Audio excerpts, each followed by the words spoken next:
she comes out openly in broad daylight, lying to government, to public that, we have assured Ugandans of means of protection in Saudi Arabia. When they sure, or when they know that they are selling us in a kafara system, a system that does not give us any freedom to be protected. Then you come back, you lie to government, you give a report that you have assured our protection. And even when you went to Saudi Arabia, you left many incarcerated. You didn't help any. Many others are missing. You just gather a few of those you think are migrant workers. So we are against the Saudi, whom we don't know because abana beyasinkana fete tubamanyi. Betty among his visits to Saudi Arabia didn't do anything. Organized by the embassy. Which embassy? Oh, yes. Yes, anti-kati embassy kuba ekintu kino. Of course. Ekitunda defending eggwanga. Fane kwekyo defending ekifaananyi ky'eggwanga, that's one. Yes. Number 2, abakozi abakolayo balina okudefendinga industry kuba nabo balyako. Of course, you're absolutely right. So omukyuzi guno gwe balya ku job order n'ebidiru bye bakutula just okudireyinga mu job order manyi sente zaako nkumula. Uganda Eyenkya. Omuze ogw'okukusa abantu saako n'okubajjamu ebintu byabwe oba organs ez'omunda gukyase nnyo mu ggwanga Uganda era tekikyali kya lugambo oba kyakuwakanya. Gwawakana gwe tuyinza okwewuunya nti oba amawulire ogagoberera oba n'ebigenda maaso obiraba. Eddembe ly'obuntu kikulu nnyo naye ate n'ebbula ly'emirimu bwe lyeyongedde okubeera mu ggwanga Uganda n'ensi yonna. Bangi nnyo basazeewo okutandika amakampuni ag'enjawulo with an intent oba intention y'okukola ebintu ebibiri, human trafficking, naye ng'ekigendererwa olumu n'ekikulu kyakubeera nga bakukusa abaana bano okubajjamu ensimbi okusingira ddala nga bakozesa organs gamba nga ekibumba, omutima, akalulwe saako n'ensigo bye bimu ku ebyo ebisinga okubeera ebyettunzi. Mawanga aga Buwarabu ge gamu ku abo nga bannamawulire bakola investigative stories ge twakakakasa ennyo okubeera nga ebyobugagga si zaabu si diamond wabula ensigo, ekibumba n'emitima gy'abantu. Mbaniriza nnyo programu y'olwaleero ozotegedde we tugenda okukwasaganya mukuto gwa Uganda Eyenkya mwezi guno ogwa March tugenda tandika unearthing and digging deep into the human trafficking stories saako ne multi-billion trade of body organs okusinga ddala mawanga agatali gamu. Musobola okubeera nga muweereza obubaka nammwe abaagala okuyambibwa mu programu eno. Of course tugenda partneringa n'abantu ab'enjawulo tuzze tukavalinga stories zino ne twaga digging deep era ennamba ezikojja okubeera nga oyita. Abantu bano bakozesa nnyo obukodyo obw'okusanga abaana abali very desperate beetaaga emirimu bamaze graduatinga tebalina nsimbi bakadde bavudde mu bulamu bw'ensi, they need support, very desperate. At the end of the day never trafficking. I want to unearth bani abali mabega ebikolwa bino, how much they earn. The authorities very aware, and if they are aware, what do they do? The legality, what the law, is it weak? Era n'ebirala byonna ebigwa mu kkowa eryo.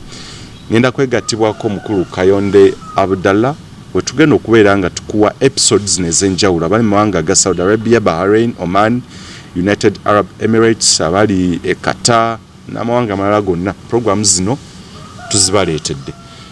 Omukulu yatudde dda tugenda kuwayamuuko at length oba obudde obwerako ddala era muganda wange Mubiru Ahmed Lawrence gyali Mubiru Lawrence waliwo bamubiru babiri emamba entabula ennaku zino eyagabunga.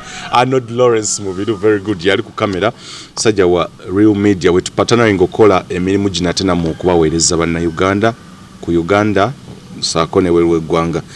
Mukadde wange obulamu buli butya ssebo? Obulamu bubadde bulungi wadde buli mu kutiisibwatiisibwa. Embeera y'okulwanirira eddembe ly'obuntu si kintu kyangu. Okay. Wesanga nga buli wogezaako okuyimirira n'abo abali victimized ate naawe oyinza okumaliza ng'ovuuse ki victim. Okay. So nesanze nga obulamu alhamdulillah we buli naye nga bulina okutiisibwatiisibwa wakati mu mbeera eyo ey'okulwanirira eddembe ly'obuntu. Okay. mukulu Kayonde Abdallah nadde mu investigative stories etukola nagudde ku kitongole kya Migrant Workers Voice Organization Limited eddembe ly'obuntu lye balwanirira naye ekikulu kyaku yitimusa ddoboozi lyabo abanyigirizibwa eyitatuukira ddala waggulu ekigambo ekikulu kyensisa okujja mu board okutiisibwatiisibwa omulimu guno si mwangu ngaffe era abamawulire abakola this field mu kintu kino kyennyini osobola okunywa bannansi the kind of threats you've been receiving era from who? Threats bwe ziba zigenda mu maaso oluusi oyinza okulwawo otegeera we ziva and to identify ani ali behind such kiyinza okutwalira time so olwaleero ffe ngaffe mu kuvaayo ne tuyimirira bwa simba sigamba nti eggwanga Uganda libadde terikimanyi nti waliyo organ trade waliyo human trafficking waliyo labor export bino ebintu byonna bibaddewo naye it is maybe Katonda atukozesezza okwerula n'okufuuka emanduso yeggwanga okuyimirira nelifuna case ziwandiise nti evidences ku allegations era sisuubira nti previously emyaka egiyise gyonna baali bakutteko omuntu n'atwalibwa nga ddala kituufu nga yatwalibwa n'aggyibwamu ebiwanga bye wakati mu mbeera ey'okukusibwa ate nga agezaako okukikola mu ngeri y'okwekweka mu system eza gavumenti bayinza okuba babadde babikola ng'era bwe tukimanyi mu ebiri bannaffe abamu bagenda ne baba compromised nakkiriza bwe banjaga n'agitambuza bwe ba organ n'agitunda naye n'asirika so bwe tuba twavuddeyo ne twasa ebyama by'abasajja twasuubira nti basanyufu awo tugenda kujja mu maaso awo era tugenda kudinga deep nesoka ompeera oli omulabi akulaba about a brief history and nebikwata ku Migrant Workers Voice Organization Limited bategere bulungi nnyo etandika ddi emazeewo bbanga ki era emirimu egisanze tetutandikirawo then tujja kuddayo wali eri anyway akagambako limited lwakuba nti abatesitesi b'amateeka bakalemeza ku bitongole ebiyamba nti kalina okubaako naye naddala nga wakamala okwewandiisa mu kitongole kya URSB oweebwa gundi eyo eya limited status naye bw'omala okugenda mu NGO board n'oweebwa permit ne kyetwandiise license oweesanga nga olusi tekatuulikira bulungi because kyokola ekyeddembe ly'olwanirira it's unlimited it's not limited to as you help ofuna abalala bakukwatirako you are supported to support as you are given power from God okweexistinga then you get to be funded or supported okwawo through fundraising mobilizations ez'enjawulo zisobola okubeezaawo cause eyo so cause yonna ebeera gya supported tebeera na interests ezo ezijja mu limited kind of nkesanga oluusi nga bakakozesa ne katulabisanga nti kyetukola tosobola kutwawula n'amakampani gano gatwala abantu bweru era abamu batumistakeninga n'alowooza ate mmwe nammwe mutwala abantu bweru oba nammwe mwekolera magoba si bwe kiri so ku side eyo ffe tuli bwanakyewa tuli charity tuli organization non-profit so kyetukola twakitandika nga ate kiva mu passion out of passion ombuuziza origin Migrant Workers Voice bw'ogyetegereza obulungi erabika eriyeemu yes era waliyo gye bayita migrant voice migrant voice eri mu Britain nga y'abasajja bazungu it is a migrant voice then we have a migrant workers voice which is now based in Uganda and it is radiating actually services etuwa twesanga nga tufuna calls from Kenya Nigeria Ghana yes I got surprised nga abantu bakuba okuveeyo consulting the migrant workers voice because the slogan we have for the organization as a mother body is voice for the voiceless. So some people when they read our slogan they come looking for the voice for the voiceless. Mama wange yo tebalina kitongole kyabannakyewa there isn't, because you can't exist when there is already an existence of the same thing, the same. Kati tujja into existence how? Migrant Workers Voice yasooka kuba oba ekirowoozo bwe kyajja kyali kya kulwanirira bannayuganda abawangalira ebweru. That's when I was in China. I went to China, I studied there, and I used to work as a student. I saw whatever happened there, and from then I used to see many of my sisters, because life in China is different from life in the Middle East. Whereas we were all yearning okugenda ebweru w'amawanga, but countries differ. Even now, since COVID time, when our fellows in China were complaining, they have never complained again. They have issues, but not to the extent of those in Middle East. So when you are in China and have a little bit of peace, you find yourself to look for those fellow Ugandans who are still in diaspora and they really need the hand or need support. So I developed a courage myself. From when I saw my colleagues, my sisters who were suffering in the Middle East, it came in me. I kept on, thinking about how to help them, designing a mechanism on how we can come together and try to be one and speak a meaningful statement that government maybe or policymakers can use to define our fate or to find a solution for our fate. I started slowly helping, through the mobile line,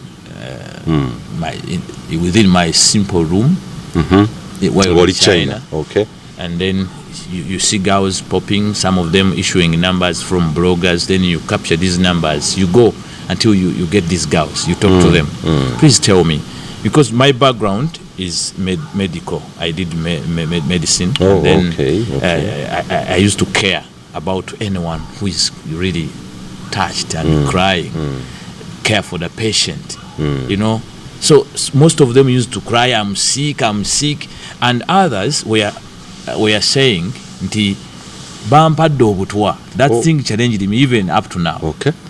Until I realized what they call obutwa. When you are diagnosing maybe stomach upset, sometimes there's what we call poisoning, food poisoning. Food poisoning, yes. So when the Arab bosses write food poisoning, abana baffe bo bagamba bampadde buki? Bampadde obutwa. So we are now actually sensitizing and teaching it to them that don't deny medicine. In case bakugambye nti olina obutwa, you fear to take the medicine. So there is confusion there. Actually, we started teaching to them. You approach a girl, ayina obuzibu ng'obwo, n'akubuulira kati gono screening nga kikiddala kyategeeza, n'omugaidinga nti kati leeta eddagala oba okusinziza ku kikuluma mpa bossi wo njogere naye, nze mubuulire ojja kukosa booti okusinziza diagnosis gye ndaba yeeno, trying on this medicine or this one. Kati olw'okuba nti abaana bano bagenda ne bias eri nti atya awulidde munnaafudde kakati already aba atya okumira eddagala, atya okwejjanjaba, kyovula buli bwalwala asaba kuddaka ekifo ky'okusaba treatment. Ekyo nakyo kiri kimu ku bitutawaanya. Kati mu mbeera eyo mu kulwana ennyo okulaba nti okonvisinga ono n'oli okutegeera, not to fight the opportunity they have, but to understand what it entails and the nitty-gritties of what they call dangers. Zisaanukula n'onnyonnyola. Kati ekyo kyampa okwagala okugenda mu maaso n'omukwano omungi eri abaana bano, because they never stopped. You help one, they keep referring. Uno yenyamba, yes. And it worked for me because I used to give it time. When I'm not in class, I'm back home, I give it time. Till now, I give it time. When I'm not at work, I have to care for these innocent souls, innocent Ugandans who are abroad. That's why we keep online throughout the night. So ekiwali okikolera online nga toina just kuyamba mutima muyambi naye ogenda olaba nga kyoyambye ate kitaasizza. And then what to existing nga Migrant Workers Voice, but on reference, we don't advertise. And also standing on the truth, getting facts on ground, then you come up. So our existence comes from there. Now when I returned home, I said I cannot manage alone. how can I run such a big agenda alone? There are many girls and boys who are suffering. So kuntandikwa ekiroto kya company okutandikawo ekitongole wali okirina wali era wakifunira China? Ekitongole kati nkulaga engeri gye kijja. Omutima gujja nti tulina okuyamba. When I returned home, I looked for my fellow medics. Yeah, there are a few of them. We joined together. Yes. Twasoma nabo wano twegatta. Ne tugezaako okuba ntukola ki tutandika okuwagala okuwandiisa kye bayita Migrant Workers Union. Abamu kubo baali bakozeeko nabo in different areas. And then Migrant Workers Union tutandika omulango ogwo 2017. Tuvubiriza tuyingira mu baana tufuna contacts, creating contacts mu baana bano okunoonyereza kiki twegatte wamu tufune eddoboozi eritukola ki eritugatta. But the word union was so provocative to government. Yes. And me myself, I respect government and I respect law. Yeah. So we kept on inquiring, and then until we went from to the ministry, we wrote to the ministry requesting to register union. They assessed our request and wrote back to us on record that this union thing needs assessment. So government yakityamu kwenza kuba there was no, we are not bad people. You guys move away eyo. Muje mutandika union one. So netubanga twagamba no, our intention is not the other negative or the other whatever they may be thinking. We're not looking at politics or whatever. Yes, yeah. And we weren't even interested in politics. In politics, yeah. We were medics nga kyetwagala ki. So waliwo saga yaliwo ebiseera ebyo yali ya baana yali company ya Middle East yali yagala kutwala abaana weeru abasawo ebweru. Yes, eliyeziranga twetaaga abasawo. Yes. We are the members in the union who went to join to join this calling for basawo tubatwala Bengazi. So he said okay, they joined. Kumbe it was a risky venture. Yes, and then government all of a sudden made a U-turn to their position to send Ugandans to Middle East. Moreover, medics, these are scientists. You are taking away scientists, yet UN is sponsoring you here to get more scientists and doctors to care of your own. So it was a bit complex until they turned it down. So this company, Middle East, lost a contract, and it could not explain to these medics. Yes. The medics who were what? Who were already collected their money. They had given in money. So it was a heavy blow to them. Yeah, to this company. So Middle East tried to argue, to bargain, such that these workers, these medics, calm down. It failed. This is now where we came in. We swung in because we already... You swung into action, yeah? So we swung in and tried to sample what our position can be for the future. We didn't do it because we wanted to intimidate anyone or to intimidate Middle East. But we won. Though our lawyer, in one way or the other, diverted. And this also made us strong and confident to move on. You understand? When we reported we worked with him as a union, he saw a very strong and vibrant voice coming up in us. So from there, we had to switch. Saying, okay. Okuva from union. Yes, we got more strength because government understood our calling and the deal was stopped. They compelled the Middle East to pay. They began paying. So once they cleared our members, for us we gave up and then we moved with our agenda. Our agenda was not to make anyone dirty within labor export, but to always assist the distressed, the oppressed, those who have been denied their rights. Yes. Tutuuka mu kaseera nga twetaaga okubanga mbutuufu yes union weeri naye bakyatutadde mu pending tebatuwa clearance ffe twagala kubaawo mu mpapula twetaaga office. By then ensawo yange ekola ki? Ensawo yange eyo gye nava naye ebweru nga yeetambuza ki? Emirimu. Kati abasajja batulwisa. All of a sudden director labor nampita. Nangamba, you can have a second what? A second name. And you don't call it what? A union. So I sat home in the night with my wife. And I came up with a name called Migrant Workers Voice, because we were already together. If it wasn't a union, okay, it can be a voice. So he required us to register an organization other than a union. Yes. But remember, this union was putting us together. Iyo yali tuleeta wamu ngate twagala kuba wamu kubanze kusooka nalinzekka singa nayagala kuwandisa organization nandibadde nagenda nempandisa organization immediately as I came back to Uganda from China. Naye ate saakikola kubanga nayagala tube ki sisobola kwogera nzekka oba kuba nzekka nempa reason eyo okujjako nga ndi organization, okay, it can be with a few directors and people in support. Naye kati kijja kitya tutuuka okugamba okay, mugende muwandiise organization ne tuwandiisa ki. The following day I met my colleagues who agreed. Actually there some of us divided nga baagala nnyo ekigambo union. Kakati bwe kitaba ekyo kati ateekayo nde kati go forminze ki ekyo nga tebakitegeera balaba omulamu mulinga abagenda okuva. Tulina kyakola, tulina okugondera amateeka government mwe tukolera kubanga yeino tuwa obuyinza ne tukkiriza nanga abo abakkiriza ne tugenda ne tuwandiisa organization. So from then we lay our first step in 2019. Okay. You can imagine since 2017, 2019, first step is laid down. We quickly now, the other wing also, which separated the area government China Kuba Union, kept on saying we have to be together. Kati mweha katola organization ebera ne directors, a few of them, and more so yet bebaina agenda, bebaina the zero yashi eyechintu. Gamba okay. Now a section went, but still part of us. Because they couldn't let it go when they saw their colleagues suffering. Yes. And themselves had faced it. Nabo baade bakifunyeko wano kuva Middle East ne Bengals. Bagamba no.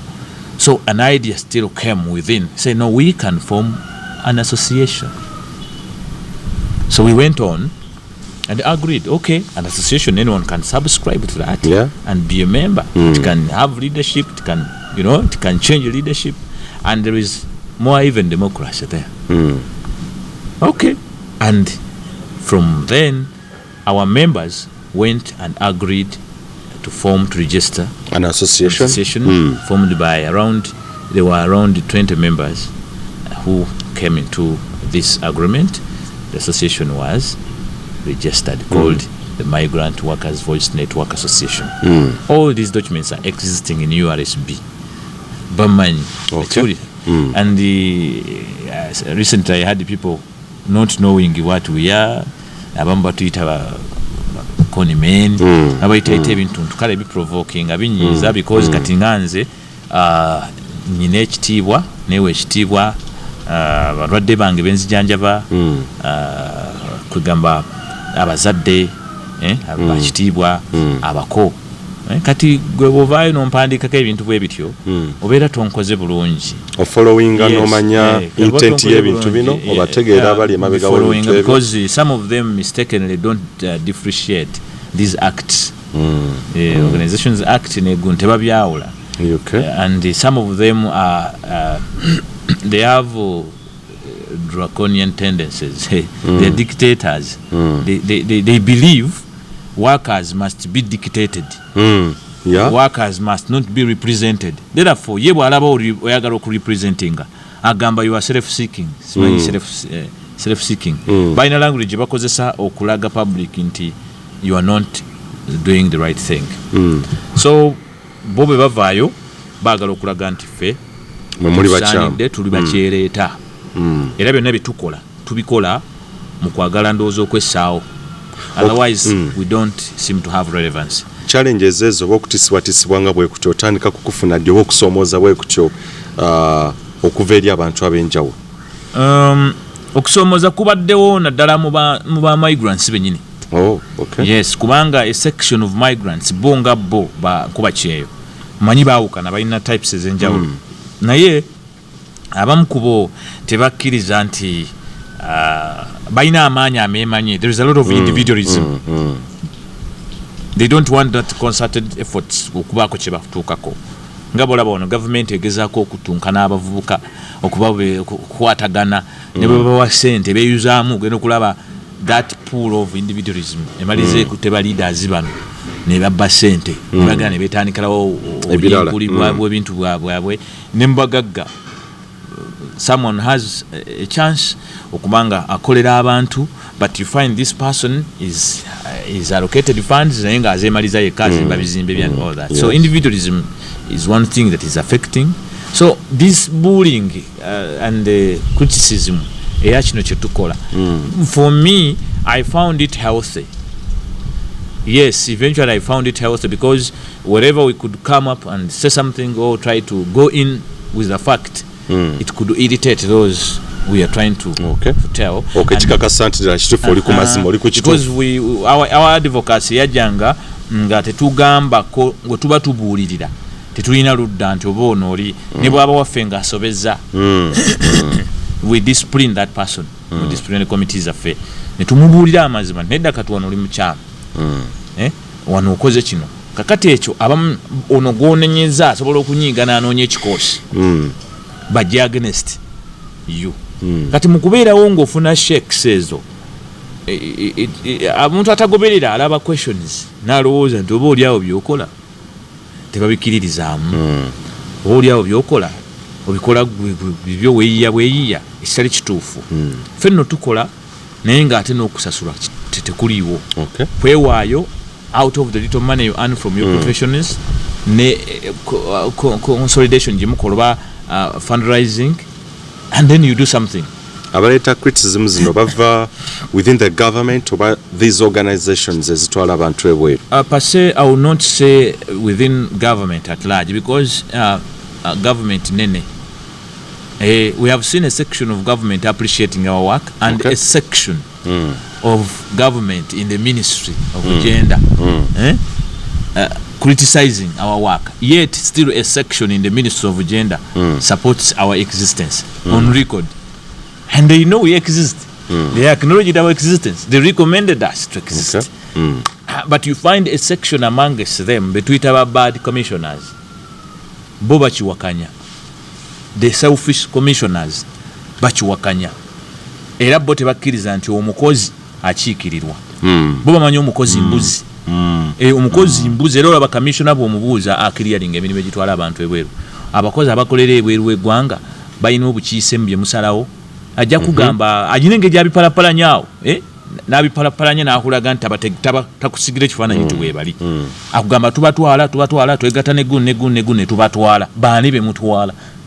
Ekyo kibuuzo bw'okimubuuza talina ansa yakyo wabula akipalapalanya. Ne bwe bamuleetera amenyese n'obuuza commissioner eggulu n'omubuuza nti kakati sebo ono kati eggulu walabye gwe baakomyawo nga yafuna olubuto naye yagambye embuye gye baamuyisa teyamanya kugamba okwessa ku kintu kyatasobola tinakiremeramu. Ekyokubiri naggalirayo abaali badde bakola ekituufu. So enkola eyo etunyigiriza nnyo. Ekyewuunyisa nga kiringanga gwe bwogenda n'osoma emakerere n'ofuna buli documents ezikusobozesa okukola kiweetaaga okukola okweyamba n'okuyamba future bana n'ebitundu. Niwesanga nga abantu ab'olubatu bakotoggera ekintu ekyo kirungi until you die nga n'empapula zitosokoze ki. It happens. So ffe nga ffe tusanze okusoomozebwa okw'ekikanga ekyo on a large scale nga baganda baffe benyi tebatutegedde ate ne bano betulowooza nti be bannannyini instruments of power nabo benyini ba regulator balaba nga bwe batusembeza tugenda kulingiza nnyo tutegeere bye bakola munda. Ati nno ffe tetwajjako kigere tetwakijjako. Era mukyali consistent. Okuva bo lwe baatulaga nti we are being tossed, rejected each time you write they diss you. They are the ones who only understand. Up to date we still say we need inclusion.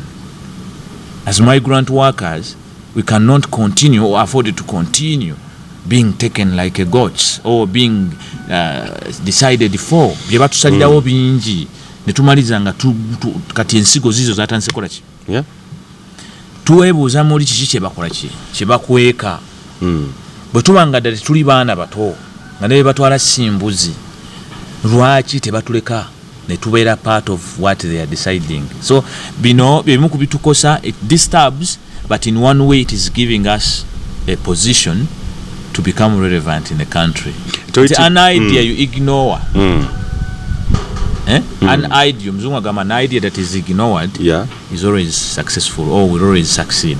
We have been ignored for years, and we are patient for 6 years in waiting.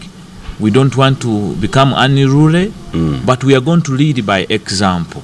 Kyetugamba abantu n'abalabi nti mubeere patient, neba member bafe abali mu mawanga who are patient. Sometimes they go to talk to the ministers and others, we let them talk to them, but you find the minister is so proud even to respond, and then you say, okay, these are the people you earn your salary. They don't know we are their bosses. Yeah, of course we are. They have squeezed us to the wall as workers. They don't know we are the ones paying them. Me, I have been brought up in a way that I have to be a leader, and whoever gives me, whoever is earning from a government tax becomes my servant. Of course, there. You don't need to tell me when you are commissioner how I should shut up and you continue doing a mess. It is me who pays you, Mr. Commissioner, in the Ministry of Labor.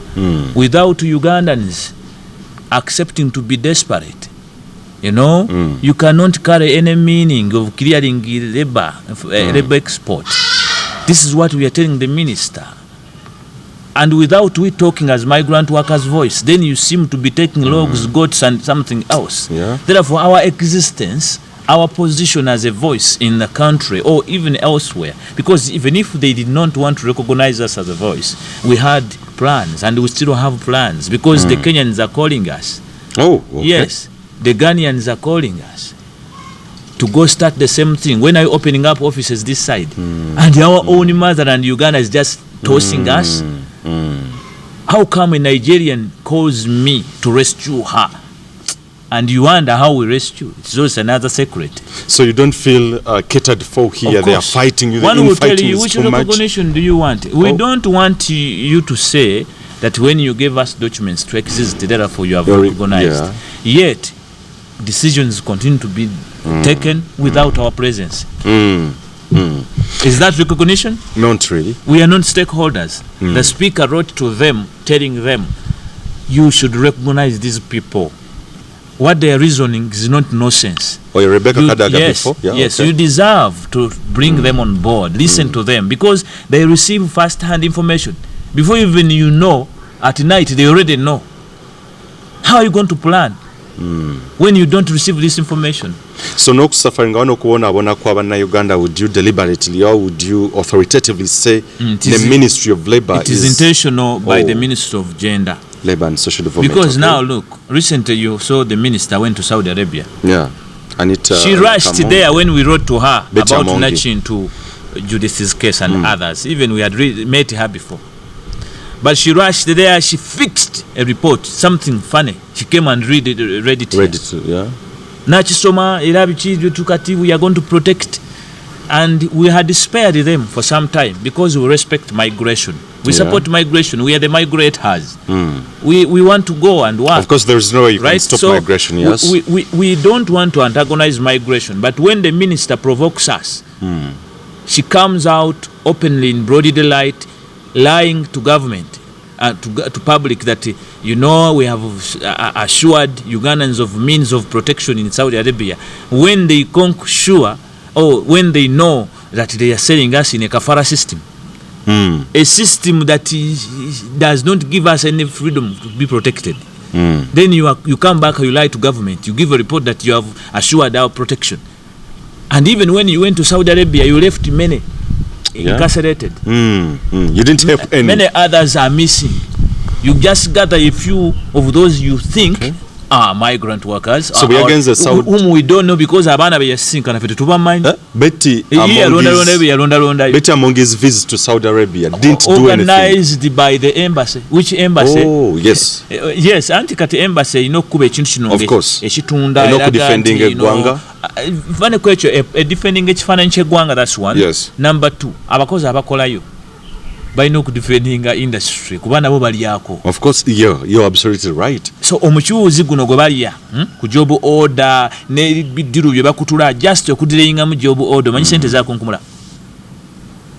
Singa omuwala bw'ajja ku embassy Saudi kami omukulu akiriyalinga oba atula ku system ya job order n'amugamba nti sebo okusinziira ku kino na kino tojja kujja baana abo Uganda, n'amuyita mu hoteli emu oba n'asindika ebbaasa e Uganda mu booluganda lwoli kuba zikyasobola okutajjira direct ng'eyo dire egenderera kola ki kumuyisizaawo kyakola ki. Kati bino bwe bibanga bwe biri ffe tubagamba nti we need to come in, we need to save our own. We're saving our our suffering people, is justified by government. That's why Navayo Lumune ngamba President Museveni ovunanyizibwa kuba kati bulabikanga gwatutunda. He's the head. Because oyina capacity okoza decree. Olaba osobola okugamba bugambi nti kati waliyo kafyu tewabasala. Temutambula. Kikuyinako ki President Museveni okuvaayo n'ogamba ku basajja abantu tetukuwadde enough evidence. Yeah. Bulijjo mumadde mugira naffe tukimanyi bannaffe babajjamu ebintu bino baba batulugunya. Mulinda kumala kulaba gwe bajje mu Ensigo nga Nakintu ng'ali half life nga temukyaswana kumuzzaawo because Nakintu ya losing part of ina brain cells ezaafa which cannot be retrieved. Ebyo mwagala okumala okutuukako. Do you have an excuse okutandika okujja ono sanitizing abantu okutandika okubagamba nti all you are doing is good and you are doing your best? So tell me more about imagine the minister coming back.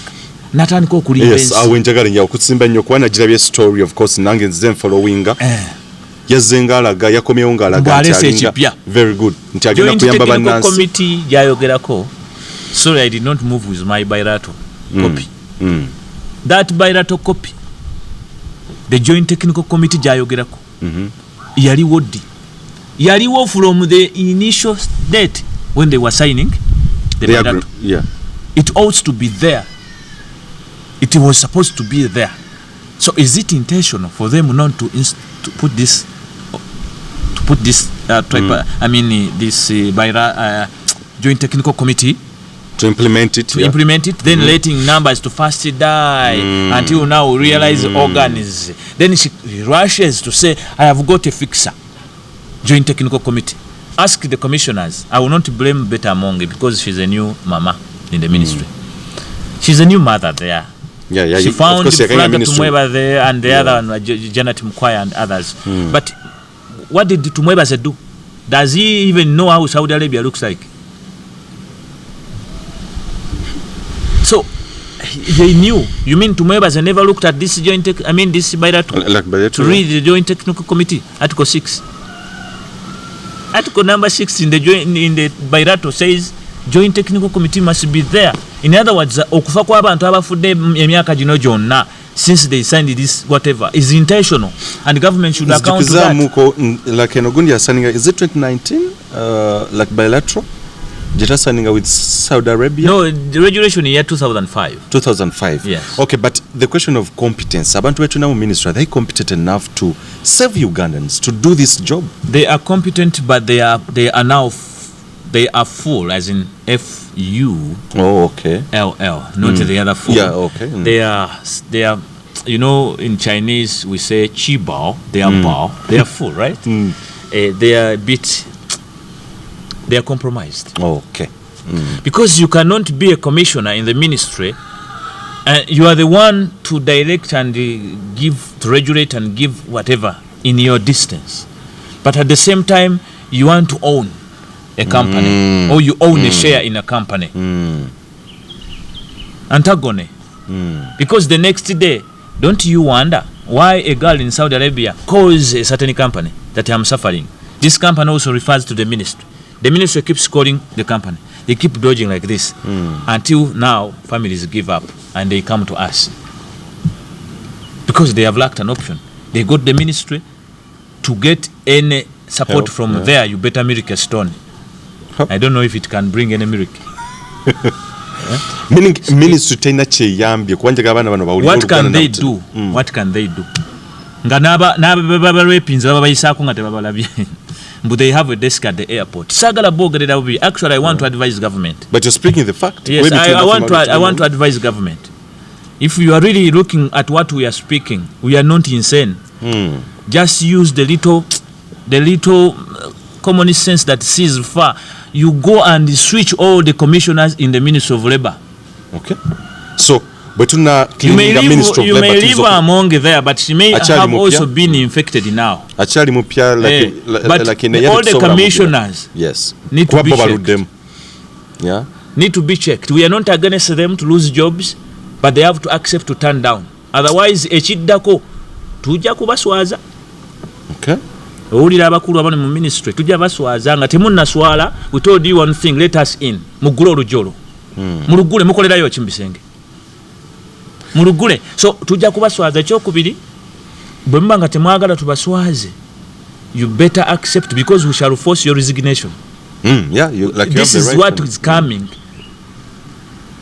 Oba muddeyo mu makampani kati gemwatanso swappinga kati batanso tunda amakadde. Gobo wulira nga baguddewo nti registration ziguddewo ez'amakampani. Bano bonna bannannyini makadde bagaddukamu. Ekimanja okubuuza bagaddukamu kati buli n'atandikawo akapya. Kati amapya mwe bali mu nkolera camouflage. Do you think member commissioners, because at times this information must be laid out? I know this field yemukweze enzibu banamweze tusango kuberanga even the interviews no kudinga deep. Do you have some commissioners in the Ministry of Gender bali na interest mu bintu binaba in even some companies? If a commissioner owns shares or has a training center, has a company, do you think the next day he can blame any other company or be hard on that company that has missed? They cannot be there in the same bed.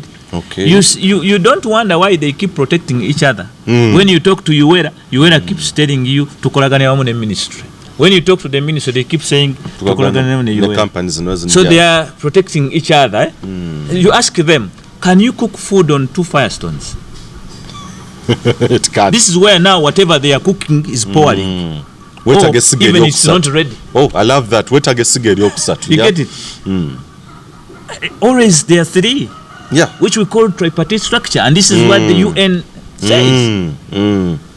So people in the ILO, IOM, if you are promoting really good migration, safe migration with the Aleese programs and whatever, do you really think about the calling we are making as to you as ILO? I mean, IOM, you know what we are talking about. The workers whom you represent as migrant workers are not represented in what you are promoting. Why don't you tell your colleagues, tell government, advise it as it is your duty. Tell government, please, can you recognize a section of workers to be part of this, whatever you are doing?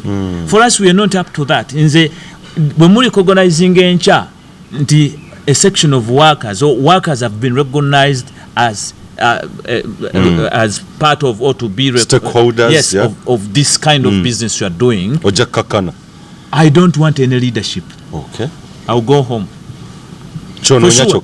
And I want to tell the commissioners, when we come out and talk this, Segomba. Kuba Segomba. So mukole bukozi kyemuteekeddwa kukola. Katonda yatuwa yalinga mu bye twogera yamanyi byatukozesa. Nze njagala Eyenkya bakutuuzeeyo ekyeyo nga wakikuba ogende naawe oyogere otandika okukiikirira banno bubi. I will check you. That's what I want. Ate terunaggwa. Okiwulira? Terunaggwa. Era olitabeerawo n'agamba oyo bagendamu oba minisita saagala. Tembumpa kulwanirira baana bali. Tembumpa. That is it. Tembumpa wabula mba njagala abo. Right? Abo benalengera nga nkyali China. Okay. Abanyigirizibwa babeereyo. Okay, mukulu kayonde ko. Twabe banabyegaana nga batuusewa. Kwamba waayiriza. Obugwe buli abonyebonye drama. Buli abonyebonye boyo drama. Ababaana bamalaya. Ababaana bagira bati. Kati bamalaya kale mbawe position. Basobole okwebuulirira balekerawo bwa malaya bakole. Bana abitegera batya emirimu mu mbagamba okakokola nga tembawadde chance. Uganda Eyenkya. Uganda Eyenkya. Uganda Eyenkya.